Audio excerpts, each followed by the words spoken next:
আচ্ছা, আপনাদেরকে প্রথমে আমি আমাদের জিএসএম ডিভাইসগুলোর সাথে পরিচয় করাই। এটা হচ্ছে কন্ট্রোল প্যানেল। এই কন্ট্রোল প্যানেল, এটা স্মোক ডিটেক্টর, এগুলো হচ্ছে রিমোট। এই রিমোট দিয়ে চাপ দিলে কাজ করে। এটা হচ্ছে মোশন সেন্সর, এটা হচ্ছে সাইরেন হর্ন, আর এটা হচ্ছে door sensor. Door sensor meaning is that যে এই দেখেন, এটা ম্যাগনেট সিস্টেম। এটা আবার এখান থেকে খুলে গেলে তার মানে হচ্ছে দরজা খুলে যায়, তখন ও একটা অ্যালার্ম জেনারেট করতে পারে মেন কন্ট্রোল প্যানেল তখন আপনার ফোনে কল বা মেসেজ পাঠায়। এখন দেখেন আমি কিভাবে ব্যাপারটা অপারেশন করছি। রিমোট দিয়ে অথবা আপনি মডিউল দিয়ে সিস্টেমটা কাম করতে পারেন। ধরেন আপনি বাইরে চলে যাচ্ছেন, তখন আপনি লক চিহ্ন দিয়ে বাসাকে লক করলেন। এই লক থাকা অবস্থায় এখন যদি কোনো চোর আপনার বাসায় ঢুকতে চায়, কেউ আসলো এবং এই দরজাটা ধরেন খুললো, এই দেখেন সাথে সাথে অ্যালার্ম বেজে উঠলো।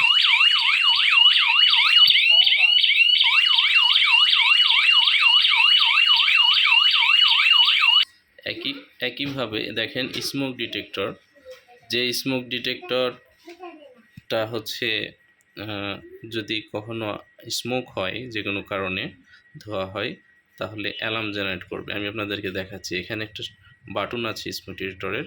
এই বাটনটা এখন চাপ দিলেই অ্যালার্ম বাজবে, মানে স্মোককে সে রিড করেছে।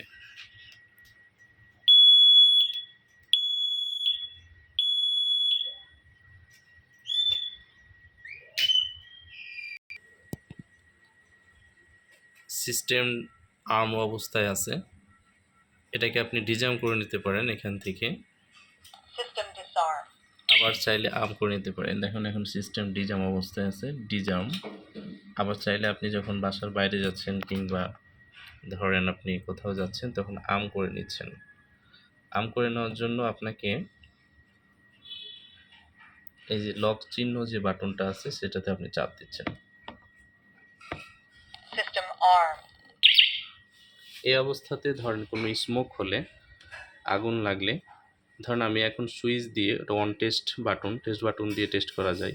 এখানে স্মোক দিলে এটা টেস্ট করা যাবে। আমি বাটন চাপ দিচ্ছি,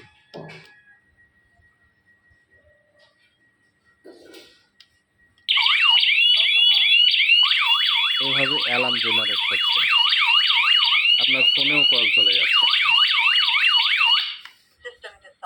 একইভাবে এটা মোশন সেন্সরের মাধ্যমেও কেউ কাউকে রিড করলে, কেউ এর সামনে দিয়ে গেলে সেখানেও অ্যালার্ম জেনারেট করবে।